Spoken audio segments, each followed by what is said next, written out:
Welcome everyone to today's community of practice for Schoolyard Forest. We're really happy to have you here today and excited for you to join us. So now to get to the meat of today's community of practice, our featured speaker. As we have been kind of having conversations across the nation and beyond around schoolyard forests and promising practices. We really like to highlight different kind of components of what makes schoolyard forest, feasible in different areas. So this month we're featuring Austin Independent School District.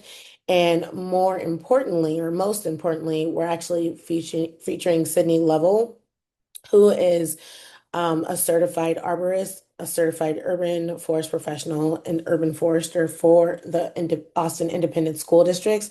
And we really just thought it was very interesting to actually have an urban forester in the school district and really get that perspective.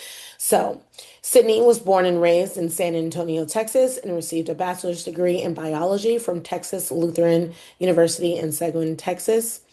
Sydney is an ISA certified arborist, certified urban forest professional, and tree risk assessment qualified. Her experience includes managing volunteer tree planting programs in the nonprofit sector, working in utility forestry, and reviewing development plans with the City of Austin Community Tree Preservation Program. And in her free time, Sydney enjoys working in her rain garden and spending some time outside with her dogs, wife, and daughter. So without further ado, I'm happy to turn the mic over to Sydney, who's going to share with us her experience of being an urban forester in Austin Independent School Districts. Perfect. All right. So thanks all for joining. I'm really excited to be here today. I'm going to be honest, a little nerves because this is my first national talk. So thanks for being a part of this really big accomplishment in my career and hearing about what I do for fun and for work, because it's kind of the same thing most days. So as discussed, I am the urban forester within Austin Independent School District. So this is a really unique position, and I'm going to speak about kind of how it came to fruition, some of the successes and challenges that I have, and then the partnerships that make this work. All right.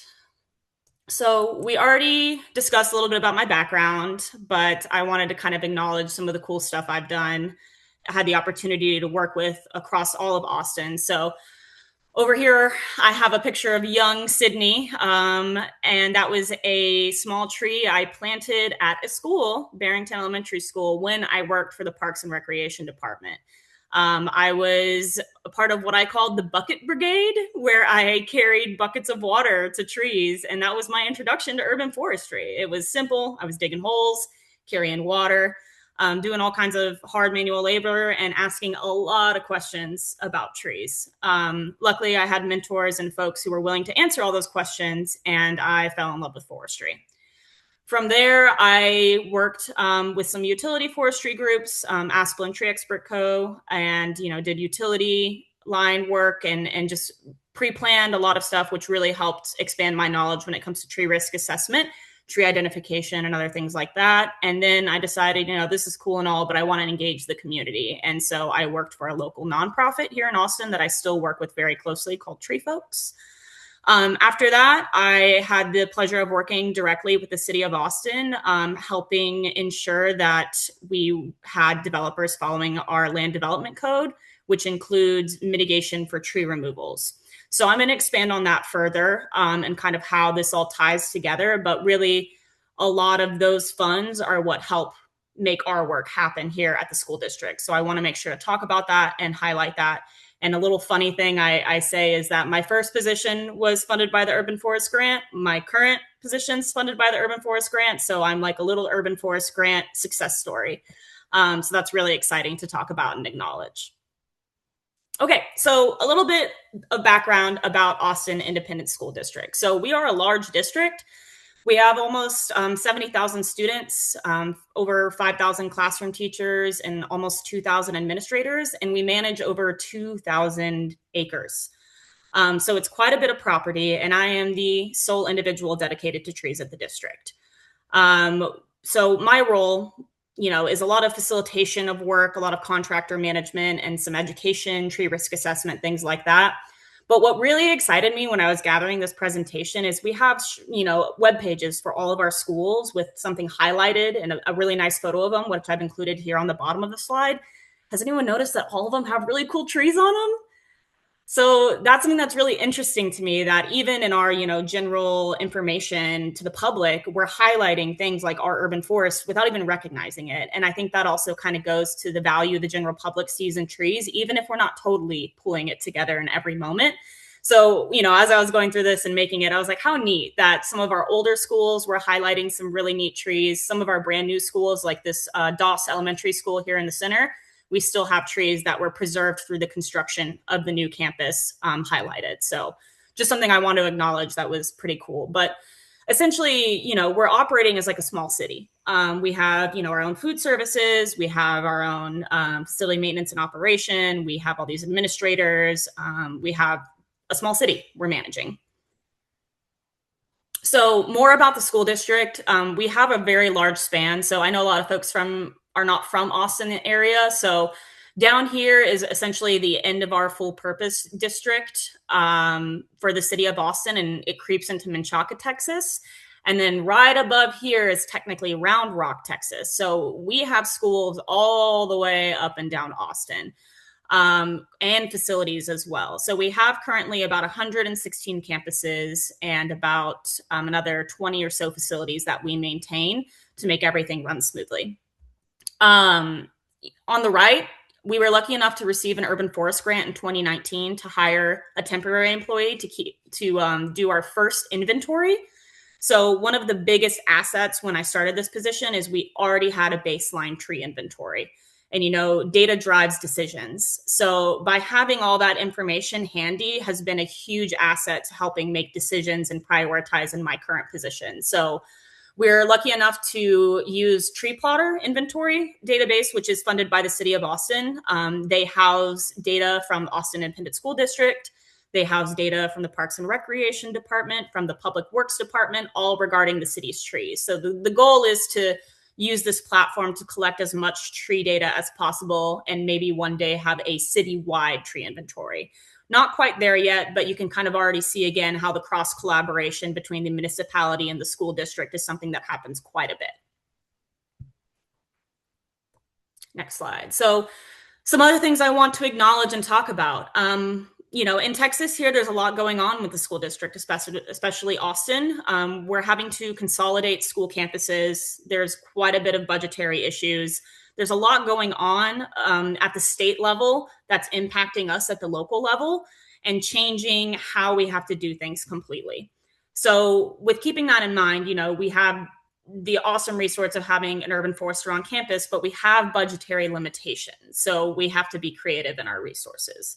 Another thing I want to highlight is Austin, historically incredibly segregated.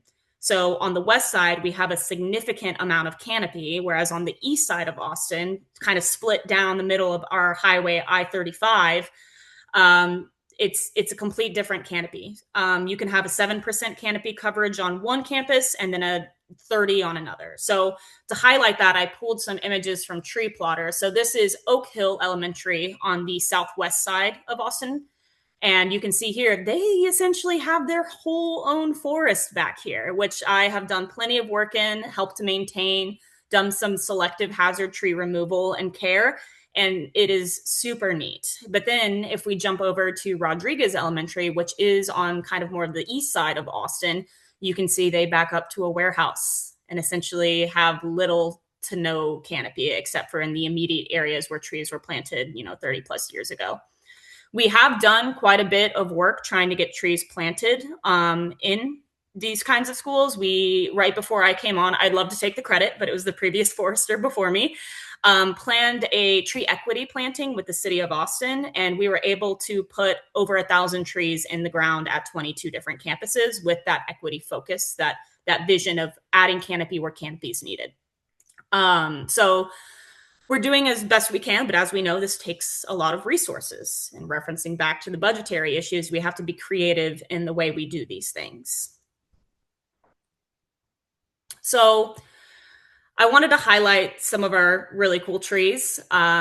We have a lot of heritage trees on campuses. And so the term, when I say heritage, it can vary city to city, state to state. In Austin, the Land Development Code is what identifies our tree protections. So when I say heritage tree, I'm talking about specific tree species that are over 24 inches in diameter. Those have their own special protections in the city of Austin that require you to design around them, essentially. And if you say you can't design around them, you have to show that there is no possible way to design around these trees to the city arborist team who reviews your development plans. And then from there, there's a process for a variance, or essentially a deviation from the land development code, that allows you to remove those trees, but it requires you to replant trees or pay into something we call the Urban Forest Replenishment Fund. I'm going to go into a little bit of that, but I used to work for the city arborist division in the city of Austin, administering the land development code, and I could probably talk for 4 hours trying to explain all this. So we're going to stay really high level today, and then I'm welcome any questions you have, and I'll also be including some information for our city urban forester who helps administer the Urban Forest Replenishment Fund, or the grant, urban forest grant that comes back into the community from these tree removals. So again, I know it's a lot of back and forth on code and things like that, and we're not going to worry about that today too deeply. Come back if I ever get invited back and this is good enough, and we'll talk all about that. So I just wanted to highlight some of the other trees we have on campuses. This bottom picture down here is one of my favorites. It was a tree planting with tree folks at T.A. Brown Elementary. So this would be considered a heritage oak tree. And I just love that they had the whole community get under it that was there planting that day. I think we had near 70 volunteers out to come plant about 20, 15-gallon trees.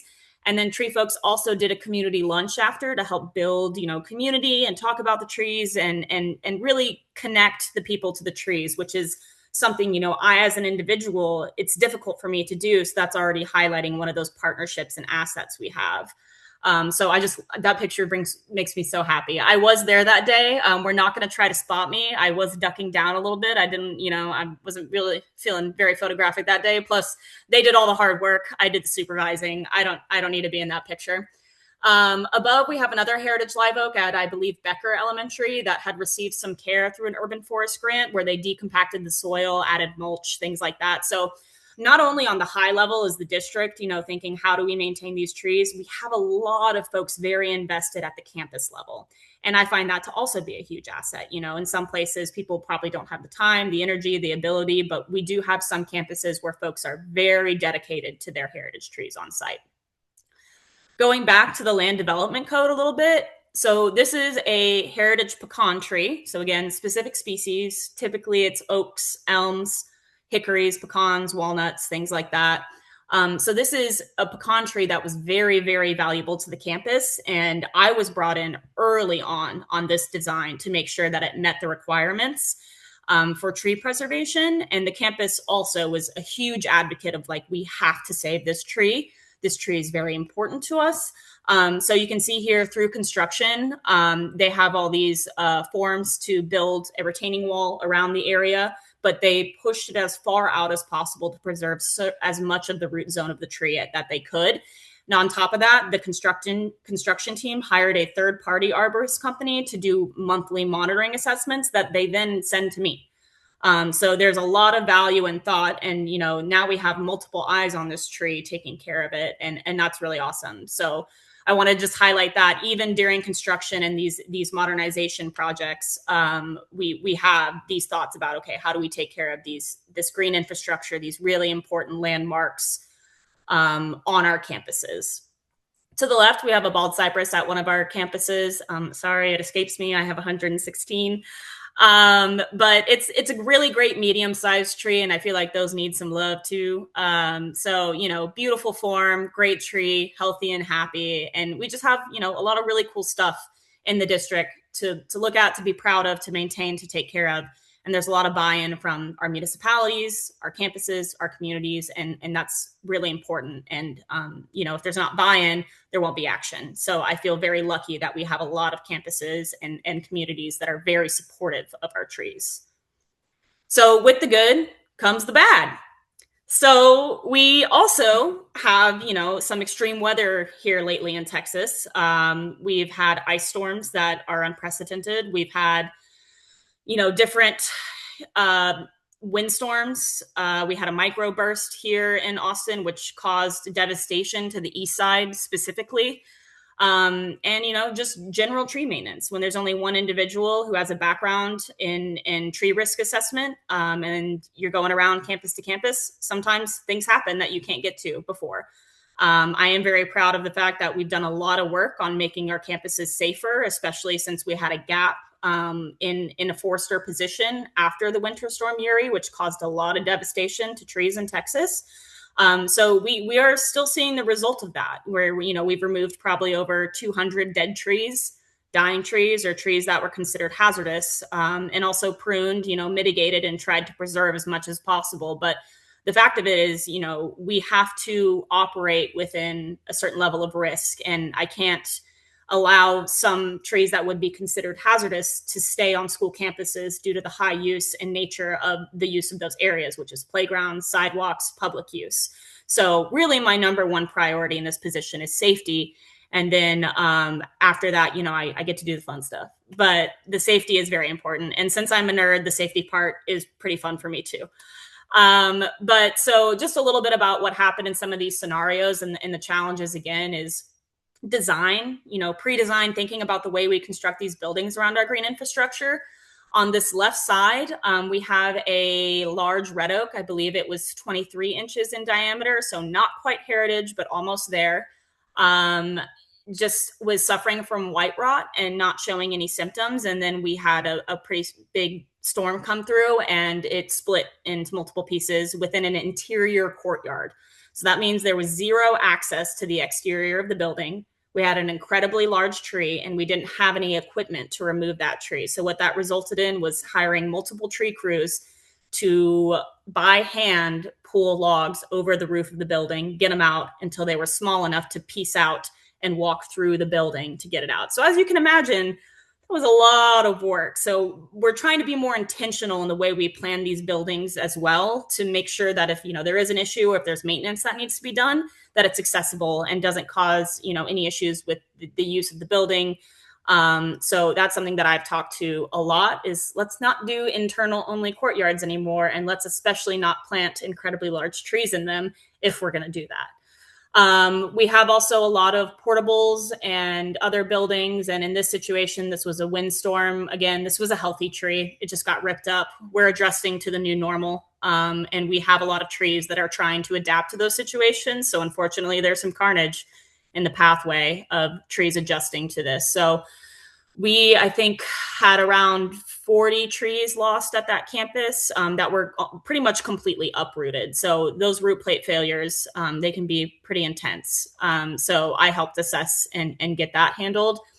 And to the right, we have kind of a holdover from Winter Storm Uri. It was a very large American elm that had already been in decline, I believe. And it kind of sat for a while in the public, waiting to be removed. So until it was brought to my attention, I didn't know.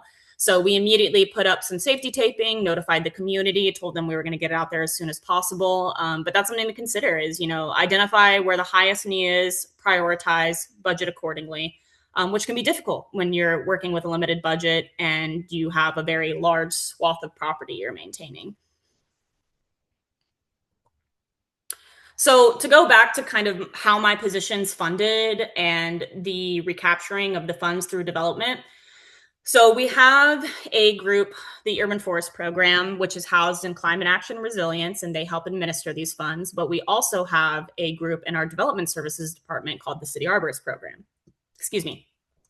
So what they do is, with my previous position is review those development plans, assign mitigation, ensure they're meeting preservation requirements. And then currently the funding is about $200 per caliper inch if you're paying into the fund.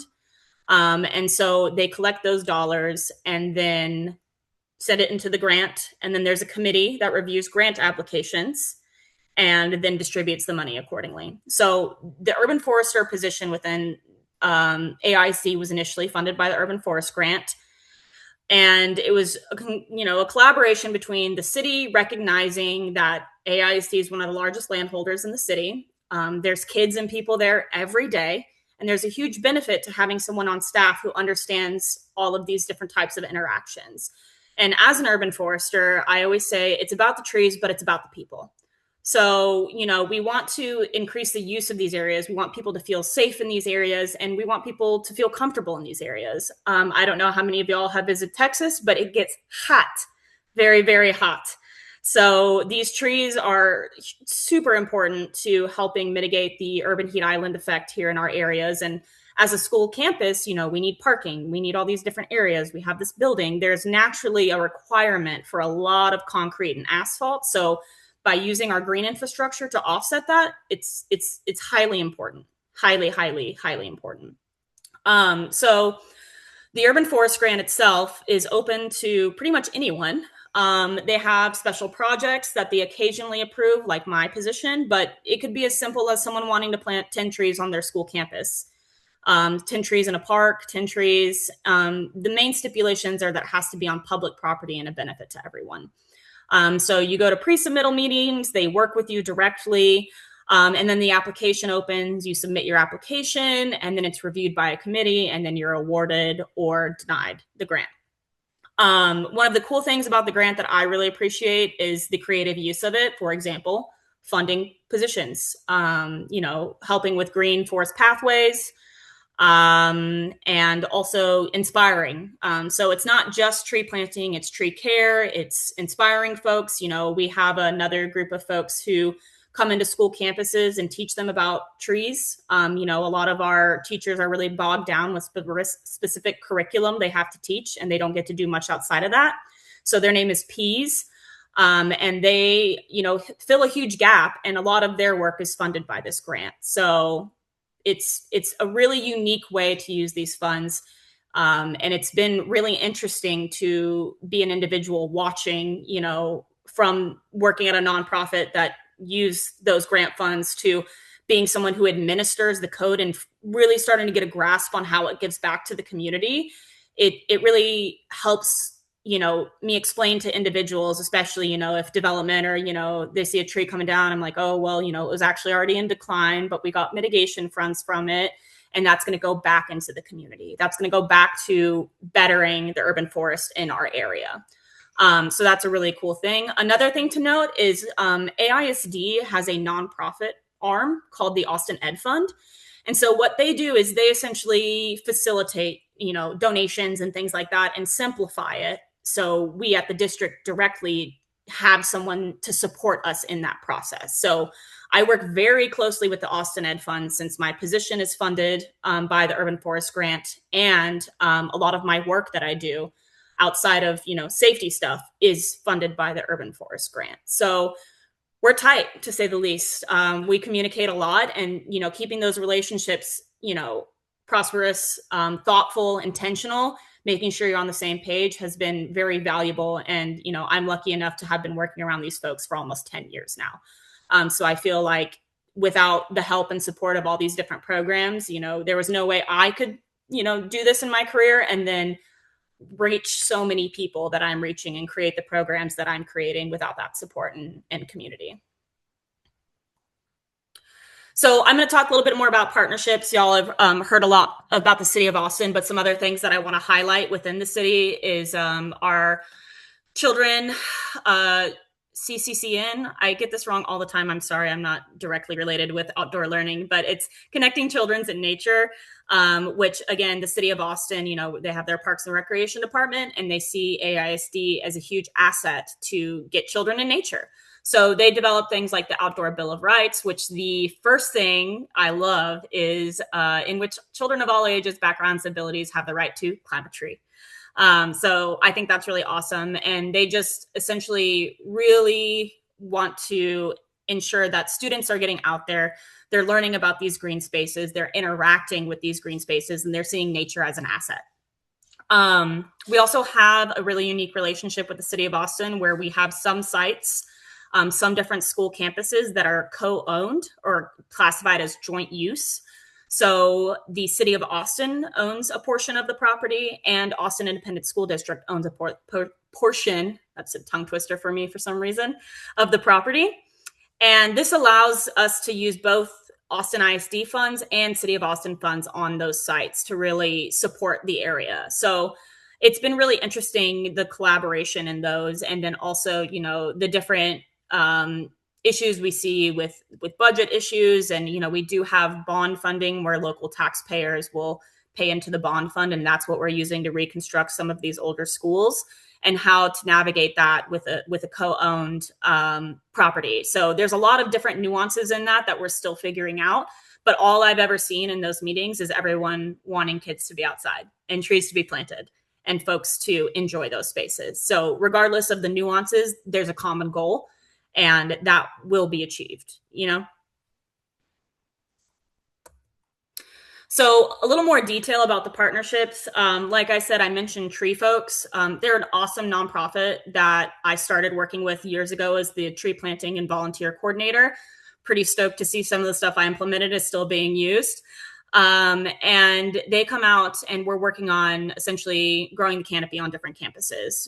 By connecting with a nonprofit partner, you know, it makes it a lot easier to surpass or get around some of the red tape that state employees or government employees have. So by having that strong relationship, we can get a lot more done. Plus, they're able to tap resources that I likely can't. So they've already successfully planted so many of our school campuses. And this past year, we've kind of changed our model a little bit to incorporate more phased planting. So they spend more time at the campus, getting to know the people, building the community. And again, they are very focused on community building, which I think is a huge asset to this. So it's not just put the tree in the ground and leave. It's put the tree in the ground, teach the people about the tree, maintain the tree for 2 to 3 years, go back, add more trees. So it's really an investment and not just the plant and forget method that we see a lot from different things. So big shout out to them forever and always. They have a special place in my heart, and they do a lot of great work. Another partner that we've worked with that I'm looking forward to expanding is Texan by Nature. So those of you in Texas know we have a cult following for a grocery store called HEB. We love HEB, and HEB loves us and nature. And so Texan by Nature is one of the groups that works closely with these corporate sponsorships and helps, get with folks and do tree plantings and different kind of tree care opportunities. So we got to do a tree planting at one of our schools, Ann Richards School for Young Women Leaders. They had just been modernized, but we had a lot of issues with after Winter Storm Uri, trees dying. They were young, they were just planted, they didn't make it. And then again, with that limited budget and time, we don't have anyone on staff to maintain all of our irrigation systems. We're working on changing that, which is awesome. But, you know, without having someone to maintain this infrastructure, it's going to get damaged, and trees might die. So, you know, by, again, creating these pathways to help offset budgets, these partnerships, and having folks come in and help, it makes a huge difference. So those trees were planted over a year ago. I drove by there just the other day, and they are flourishing. So that is really awesome. It was also a partnership with the Texas A&M Forest Service. So typically they help Texan by Nature to facilitate these things, but they were like, cool, Sydney's here. We just get to come to the party and hang out and eat, you know, tortillas from HEB. So they were pretty excited about that. But it was a really, really cool partnership that I look forward to expanding. Okay. Are y'all ready for my baby? So this is my whole thing, that if I only have, 5-10 years at AISD, I hope this is my legacy. We created a pilot program with the Texas Conservation Corps, which is a branch of American Youth Works, to go to school campuses with me, learn about forestry, learn how to maintain trees, learn how to plant trees properly. And it has made just an incredible difference in our basic tree care at campuses. So far, we've gone to 22 campuses and maintained over, I think, about 350 trees. So this partnership not only helps with green career pathways, it introduces them to urban forestry. It fills a gap where we typically wouldn't be able to fill. Again, I'm the only dedicated person to trees. We have a grounds crew, but they're typically doing mowing, playscape repairs, fence repairs. I have to go, pretty please, will you come with me, pretty please? So by doing this, it allows me to take out folks, really teach them the right way, and provide a ton of education. And they get some time with me. It's hands-on. I'm there all the time.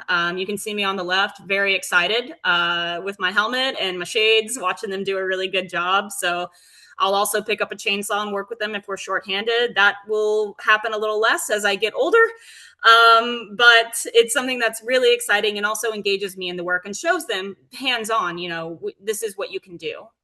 It also gives them an idea of the different pathways. We talk about the tree inventory. We talk about management aspects of me as the urban forester. My goal is not to be out pruning trees all day. It's to facilitate partnerships, develop programs, do things like that to better the forest as a whole. It's not just to sit there with a chainsaw all day.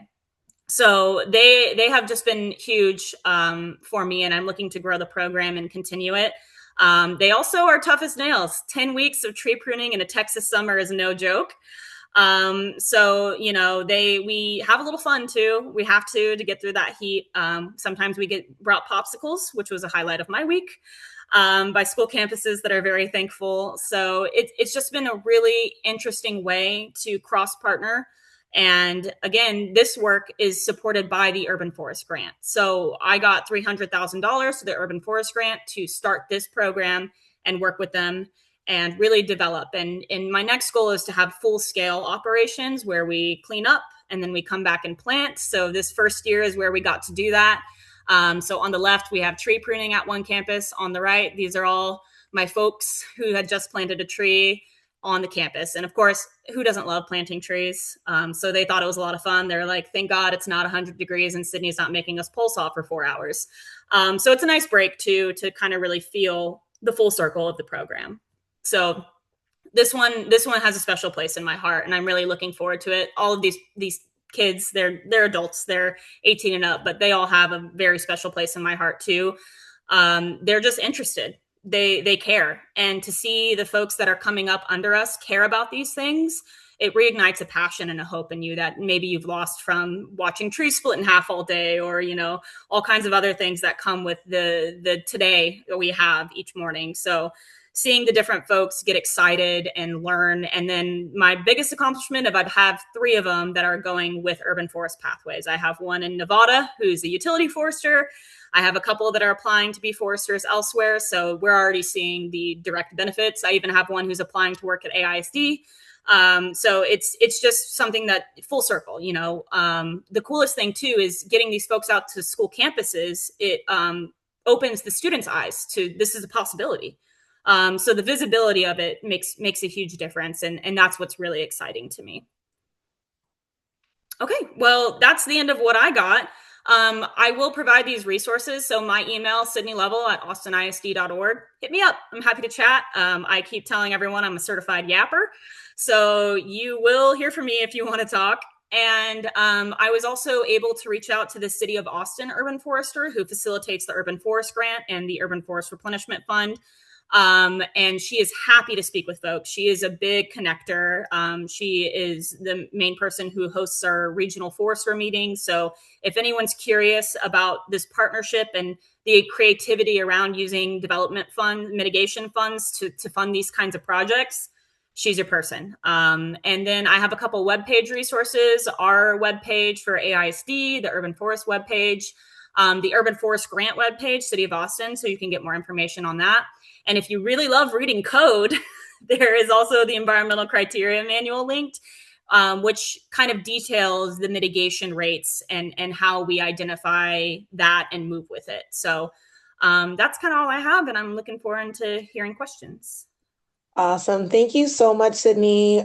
Your passion for this work is absolutely contagious, and you shared so many different aspects.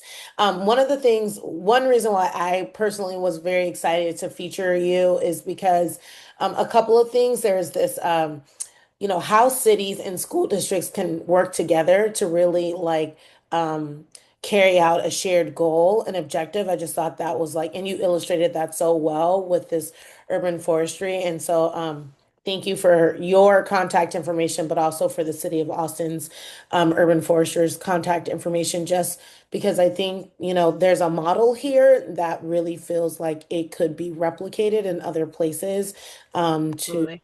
support this work. So thank you so much.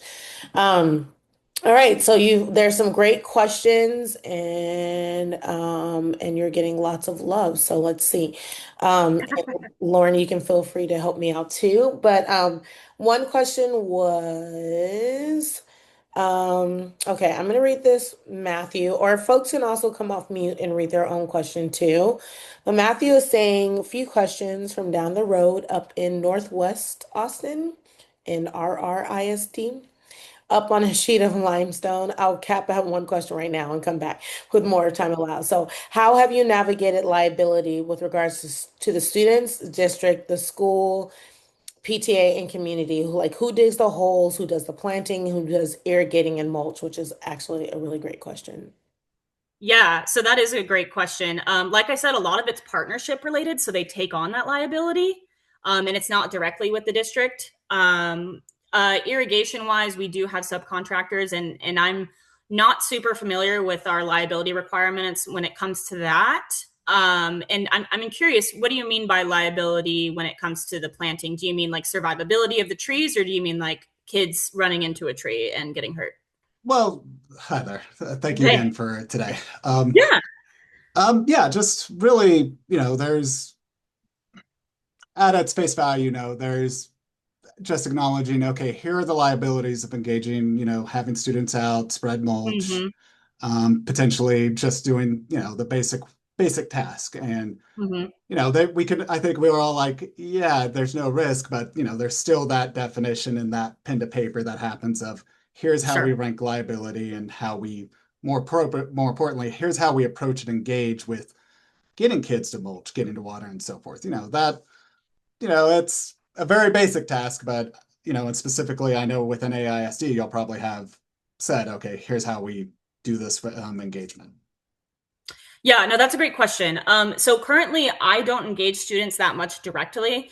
Tree Folks does a lot of the engagement side, and then they have their own liability waivers and things that cover that issue. We do have different ways in AISD where we have like different volunteer waivers, things like that. If folks want to do something like a beautification day, but typically that's at the campus level, and I'm a support person for that. But we do just essentially liability waivers, things like that. Again, right now, my focus is more on kind of assessing and making sure that things are safe on the higher level. And so, like, contracting with or like working with TXCC, again, that's their own nonprofit that covers their own liability. So it takes it off of me. So by that, I really look for the partnerships to kind of make it easier in that sense. But growing it on the campus level is something that I'm looking forward to, but not quite able to do right now. We do have like a career tech program at different campuses that we're hoping to plug in at some point to allow more student involvement in this way, but we haven't quite bridged that gap yet. But that's a great question. I'd love to talk with you offline about that. Awesome. Thank you, Sydney. Another question's coming from Dana, who asked, do you mulch every tree or is it selective? And wondering if the mulch budget is in facilities or is it under your budget? What does that look like? That's a great question. I have no mulch budget. Trees are not often mulched. We deal with a lot of issues when it comes to general tree maintenance. Most of what I do is hazard mitigation at this time, and slowly I'm trying to roll that in. But again, tree folks will come in and do tree care days. So, for example, they did a small planting this year at one of our campuses and then mulched a few of our heritage trees. When I do work with TXCC, we have nowhere but to store the mulch on site. So we do work for 4 of those 5 days. And the last day is just reusing that mulch we created and mulching as many trees as possible. So, I would love to say that we have the budget to mulch every tree, to prune every tree, to do proactive maintenance for incoming emerald ash borer, things like that. We don't. And that's why we have to be creative in our partnerships to highlight the highest needs. Yeah, it seems like those partnerships are really critical actually for Oh, your yeah. for your work. Well, thanks so much for sharing that. Monica Campagna is asking, do you have Any advice on when a cutout with asphalt all around it and a young oak in the middle should be expanded? Is there a typical height? This is very specific, but is there a Yeah. typical height that determines when? Also, are there recommended techniques for doing the asphalt removal and soil remediation of the compacted soil that's been under the asphalt for probably nearly a century? Thanks. Very specific. Yeah. Well, again, development services hat. I'm gonna pop it on. So asphalt removal, definitely the biggest issue with that. If it's young, they're typically more tolerant. But if you're going to be removing something from a tree in the critical root zone, the number one thing is to not bring in heavy equipment. Make sure you're doing it with as small equipment as possible, not bobcats, maybe like a hand, jack, things like that, to try to remove it and impact as little as possible. When it comes to soil remediation and things under asphalt, the biggest thing is compaction, right? So unfortunately, air spading, which is a very common practice, is very expensive, but that is the highest recommendation for putting air back in the soil to allow those nutrients and water to get down. Distance wise, it kind of depends, right? Because if this is surrounded by asphalt, then the use of the area around it might be sidewalk or street. So you might be pretty limited in what you can do. So I would connect with, whoever on these plans and the use of the area, and then make your decisions based on that. Because, right, as an urban forester, like I said, it's about the trees, but it's about the people. So if you're completely changing the use of an area, then you have to consider that. And if you're giving it back because the whole area is going to be rewild, cool, go crazy, remove all the asphalt, remediate as much soil as possible within the critical root zone. But you have to think about the use of the area as well, and how you can have the tree and the area coexist. Live oaks pretty often are really tough. But again, we've been having just completely different weather events than we've had in the past. And one thing that people always forget is water, water, water. Our trees need water. So if you're in an area that doesn't receive much water, that makes a huge difference on them. But I'm not quite sure where this is happening. So I hope that provided a little insight at least. It sounded insightful. We'll figure out, where Monica's calling in from and if she has any additions. Yeah, But thank you. thanks, Sure. Monica. So one question came up is Lauren would like to hear more about what schools and students are doing with their heritage trees to Mhm. protect them, and any advice for school districts that might not have that same level of protection. Because it's such an interesting kind of lens to the work. Yeah, that's a great question. So like I said, we're still working on building out programs with our school campuses, but our nonprofit partners, but like Peas and things like that, will come in and educate. So I can't highlight enough how much partnerships are important, especially because teachers are so strapped in what they can do. But Peas will do like tree identification. I think one campus they're working with to put labels on all their trees so they can learn what kind of species they are. But I think the number one thing, talking about buy-in, is awareness. So although I'd love to, have a mulch budget, do all this, I would rather actually put money into the education aspect, because the more individuals that understand the system, the more buy-in and care you're going to have. After I give talks, sometimes people will reach out to me and be like, "Hey, I was driving down the road and saw them doing this thing to this tree. That doesn't seem good." So all it does is it brings awareness. And I think the best thing you can do is the education portion, because if people don't understand the asset, people don't understand what it's bringing to your day-to-day life, then why are they going to care? So building that relationship and that care, again, luckily I come from Austin, where there's already huge buy-in. We have all these different code requirements, protections. The community in Austin is huge about trees. So I would say education and finding where people care and what makes them care is then your actual next step. That's such a great response. Thank you. There's another question here from Jeanette Cordova who asks, she says, I love to volunteer. She was like, how do you measure, how do you evaluate volunteer work? Do you have a way to assign it a monetary value, and or do you measure by the value of building community? So what does that look like? That's a great question. Again, our nonprofit partner, Tree Folks, really does most of the volunteer management on my side. But for me personally, as the urban forester for the district, it's the community building. I love the trees going in. I love the maintenance of it, but it's the community coming out and then centering around those things. We do measure canopy increase. Tree Folks has their own metrics, especially because they work with American forests quite a bit. So they will provide a canopy increase percentage of, we planted this many trees. So there's going to be a 10% increase, 15% increase. But, I don't really have a specific measurement for engagement on that. But for me personally, the reason I value their relationship so much is because of the education, outreach, and community building that they can do that I do not have the time or budget for. That's awesome. Thanks so much for sharing that.